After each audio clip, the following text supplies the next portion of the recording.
dengan rambut ke depan, kulit yang putih pucat, berjalan merangkak keluar dari jendela. Wus, kayak mau kebengan ke atas gitu loh semotong.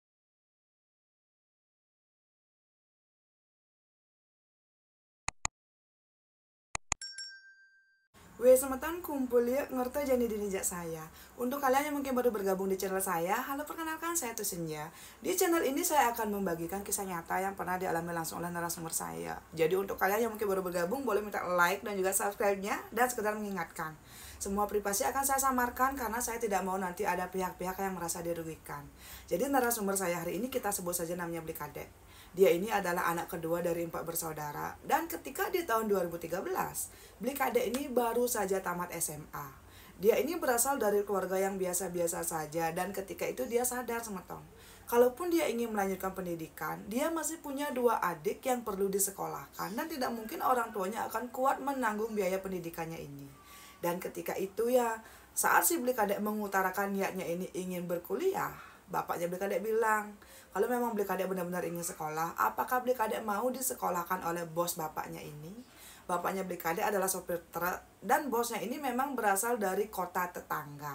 Blikadek ini berasal dari kota Singaraja, dan rumahnya ini berada di pinggiran kota.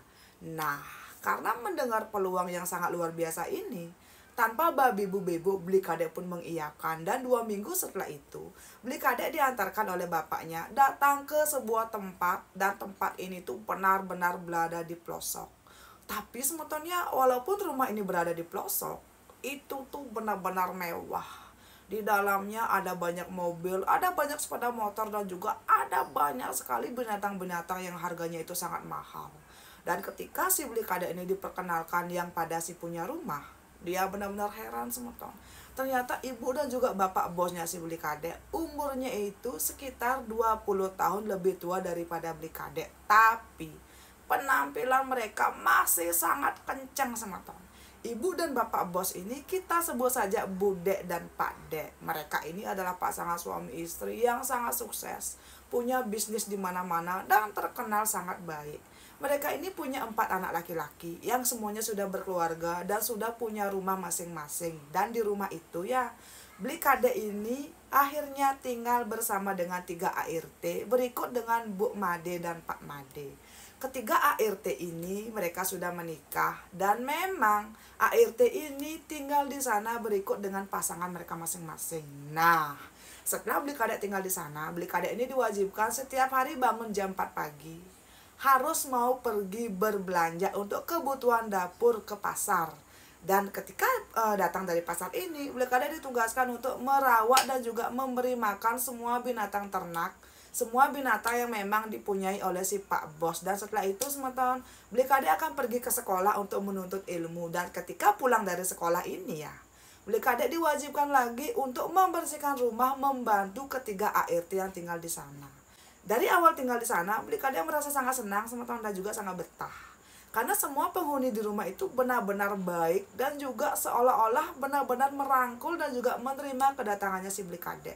Semua biaya pendidikan, bekal, sepeda motor diberikan oleh Bu Bos ini. Dan Bu Bos dan juga Pak Bos ini ternyata mereka itu jarang sekali ada di rumah. Jadi Blikadek ini lebih banyak menghabiskan waktu di rumah itu ya bersama dengan ketiga ART dan juga pasangan daripada ART ini. Nah ternyata semeton ibu dan juga Pak Bos ini ya sering sekali akan menginap di luar kota untuk mengurus semua bisnis yang mereka punya. Dan sebagian besar waktu yang Blikadek habiskan di sana ya bersama dengan ketiga ART ini berikut dengan pasangan mereka. Dan karena inilah semeton lambat laun Blikadek pun mulai akrab dengan ketiga ART. Setiap Bu Dek dan juga Pak Dek ini tiba di rumah ya, Blikadek jarang sekali diperbolehkan untuk menemui mereka. Rumah dari bos orang tuanya si Blikadek ini ya punya 2 bagian. Bagian depan itu adalah rumah utama. Dan di sanalah biasanya Bu Dek dan juga Pak Dek berikut dengan keluarganya menghabiskan waktu. Dan bagian belakang adalah tempat dari ART ini tinggal dan juga bergaul sehari-hari. Jadi bisa dibayangkan perbedaan kayak letak rumah ini tuh benar-benar besar teman-teman. Dan di samping rumah besar ini ada jalan kecil. Nah di jalan kecil itulah biasanya ART berikut dengan Blikadek ini ketika keluar masuk dari rumah tersebut. Dari hari pertama Blikadek tinggal di sana, Dia sudah berusaha untuk menyesuaikan diri. Bagian depan dari rumah Pak De dan Bu De ini ada sebuah gudang. Dan menurut ART yang ada di sana, Beli Kade tidak boleh masuk ke gudang ini. Yang masuk ke gudang ini hanyalah anggota keluarga dari Bu De dan Pak De. Karena konon katanya, kalau orang-orang bilang itu gudang, tapi menurut informasi yang tersebar di antara para ART ya, itu tuh bukan gudang semuton. Konon katanya itu adalah tempat yang memang dikhususkan untuk anggota keluarganya Pak De dan Bu De. Karena anggota keluarganya Pak De dan Bu De ini kayak mengikuti sebuah aliran yang memang dia sudah percayai dari dulu sekali. Dan kone ya kone. Karena Bu De dan Pak De ini kan kayak bisa dibilang sangat kaya raya ya.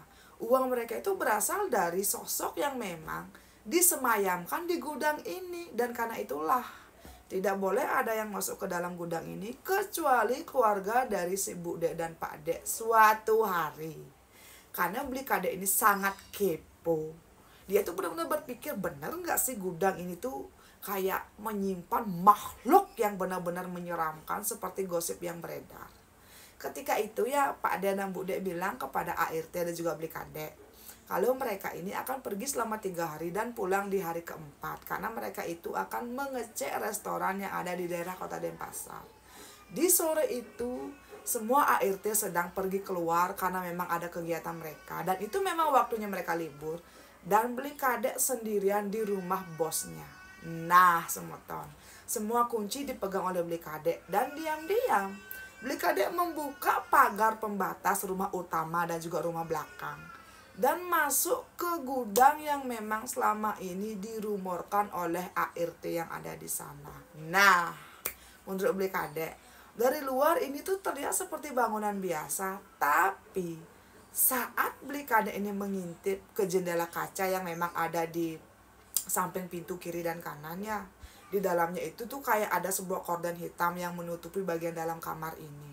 Tapi semuton, saat Beli Kade mau mendekatkan matanya dan mengintip di celah-celah korden, dia melihat di dalam gudang ini tuh banyak sekali ada patung. Dan di dalam sana ada lampu yang memang hidup dan berwarna merah. Dan selain itu juga semuton, Beli Kade melihat di celah korden ini ya, di ruangan itu ada sekitar 5 batang lilin berwarna merah. Yang memang sengaja dihidupkan dan diletakkan di atas sebuah meja. Di atas meja ini juga terlihat banyak sekali ada patung dan juga lukisan yang sudah dihiasi dengan berbagai macam bunga. Nah, di antara sela-sela bunga ini ada juga beberapa dupa besar yang memang dihidupkan. Dan itu tuh baunya sangat menusuk di hidung. Menurut Beli Kade semeton, selama Beli Kade tinggal di sana, dia itu sering sekali mencium bau dupa. Dan ART yang ada di sana bilang, oh mungkin itu adalah dupa yang memang sering dihidupkan oleh si Bu Bos dan juga Pak Bos di gudang itu, Dek. Jadi kamu tuh tidak perlu kepo. Nah, Beli Kade berpikir, oh mungkin ini adalah dupa yang dimaksud oleh para ART yang ada di sana. Ketika Beli Kade fokus mengintip bagian dalam gudang ini dari celah kaca, tiba-tiba bug! Di dalam gudang terdengar ada sesuatu yang jatuh. Nah, setelah mendengar ada sesuatu yang jatuh ini, Beli Kade tuh kembali mencari-cari gitu, kayak ngintip. Tiba-tiba semeton, korden yang tadinya diam, gimana aja seolah-olah dari dalam gudang ini ada angin yang berhembus ya. Korden yang tadinya diam tiba-tiba wus, kayak mau kebengan ke atas gitu loh semeton. Dan ketika korden ini mau kebengan ke atas, kayak mengarah ke arah dalam, kan otomatis bagian dalam dari gudang ini benar-benar terlihat transparan dari tempatnya Beli Kade berdiri. Nah, saat itu juga semeton, posisinya itu Beli Kade sedang menempelkan matanya itu kayak di tengah-tengah kaca yang ada di samping pintu masuk ini. Jadi dia tuh kayak fokus melihat. Saat korden ini tiba-tiba mengeber ke atas, tiba-tiba dia melihat semeton, ada sosok wanita yang berdiri, tapi wajahnya tuh kayak tidak terlalu jelas kelihatan karena itu di dalam gudang itu tuh kayak remang-remang. Yang ada kan cuma lilin yang hidup gitu loh. Ya, Beli Kade yang tadinya cuma melihat ada lilin, dupa, dan juga patung, ya kaget dong. Dia pun langsung terjungkal ke belakang. Dan ketika dia terjungkal ini, dia mendengar gimana aja kaca jendela tempat tadi dia mengintip ke dalam bangunan ini ya, plang! Kayak pecah, kayak retak gitu loh. Dan itu tuh benar-benar nyata, retakan kaca ini tuh benar-benar nyata. Nah, Tiba-tiba dari dalam kamar ini atau gudang ini, hus, gimana aja kayak ada hembusan angin yang sangat besar. Dan gorden yang tadinya menutupi kaca dari jendela ini tuh kayak berkibar keluar gitu loh. Karena tanpa sadar kaca ini yang tadinya retak tiba-tiba piang. Dan serpihan kaca yang retak ini mengenai wajahnya si Blikadek sampai Blikadek tergores. Dan saat angin kencang ini berhembus keluar dan juga mengibarkan gorden yang ada di dalam ruangan sampai keluar, dia benar-benar melihat dengan mata kepalanya sendiri ada sosok wanita ya yang memakai gaun merah yang kayak ada ukiran-ukiran naga kayak gaun-gaun Cina di TV-TV. Terus motor seorang wanita yang menggunakan gaun seperti itu dengan rambut ke depan, kulit yang putih pucat, berjalan merangkak keluar dari jendela dan tangannya lah yang dahulu keluar. Benar-benar seperti cerita-cerita di film horor semeton. Wih, waktu itu ya tiba-tiba lilin yang ada di dalam ruangan ini mati semua.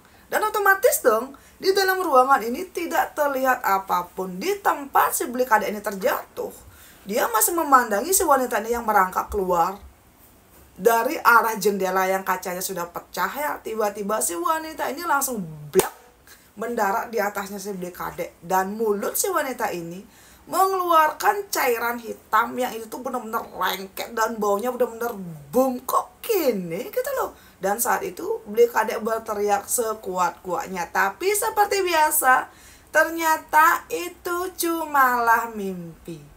Saat Blikadek ini tersadar, dia sudah ada di kamarnya dan ternyata juga anak paling kecil dari Bu Bos ini pulang. Nah, si Blikadek pun ketahuan diam-diam sudah membuka pagar yang membatasi rumah utama dan juga rumah belakang. Dan ketika itu ya ternyata juga si anak paling kecil ini mengadukan Blikadek kepada orang tuanya. Bu Bos dan Pak Bos yang harusnya pulang di hari keempat, tiba-tiba malamnya sudah pulang dan juga bertanya kepada Blikadek, kenapa kamu diam-diam masuk ke gudang dan memecahkan kaca gudang? Nah, ketika itu Blikadek menjelaskan dia tidak ada sama sekali memecahkan kaca gudang. Dan dia pun menceritakan apa yang dia alami dan juga apa yang dia lihat dengan mata kepalanya sendiri. Tapi semeton, Bu Bos dan juga Pak Bos tidak percaya dengan cerita dari si Blikadek. Mereka tuh bertanya, apakah masuk akal ada seorang wanita yang menggunakan gaun merah ya, bertuliskan ukiran naga seperti gaun-gaun orang Cina itu, merangkak keluar dari jendela yang sudah pecah. Dan itu tuh kaca jendelanya juga bisa dibilang tuh kayak kecil banget. Apakah muat seorang wanita dewasa merangkak keluar dari sana? Nah, tentu saja semeton apa yang diucapkan oleh Blikadek pun merasa kayak, iya sih, tapi ya memang itu yang dia lihat tadi. Nah, saat itu ya Bu Bos dan Pak Bos bilang kepada Blikadek, kalau memang Blikadek masih ingin tinggal di sana, masih ingin melanjutkan pendidikannya, jangan pernah ceritakan ini kepada siapapun. Dan ketika itu Bu Bos dan juga Pak Bos memberikan uang tutup mulut yang lumayan banyak kepada Blikadek. Dan akhirnya Blikadek tidak pernah menceritakan kejadian ini kepada siapapun. Dan ketika itu ART yang ada di sana kan juga sudah pulang semua. Mereka semua akhirnya tahu apa yang dilakukan oleh Blikadek. Tapi berkat permintaan dari Bu Bos dan Pak Bos ya, mereka tuh kayak tidak memperpanjang masalah ini. Dan juga ART mulai berbisik gitu loh, kenapa kok bisa-bisanya Bu Bos dan Pak Bos ini kayak tidak mengeluarkan si Blikadek, tapi malah memberikan uang tutup mulut yang banyak. Tapi mungkin karena si ART ini kayak merasa ya mereka bekerja di sana, jadi ya mereka tidak ada memperpanjang masalah ini semata.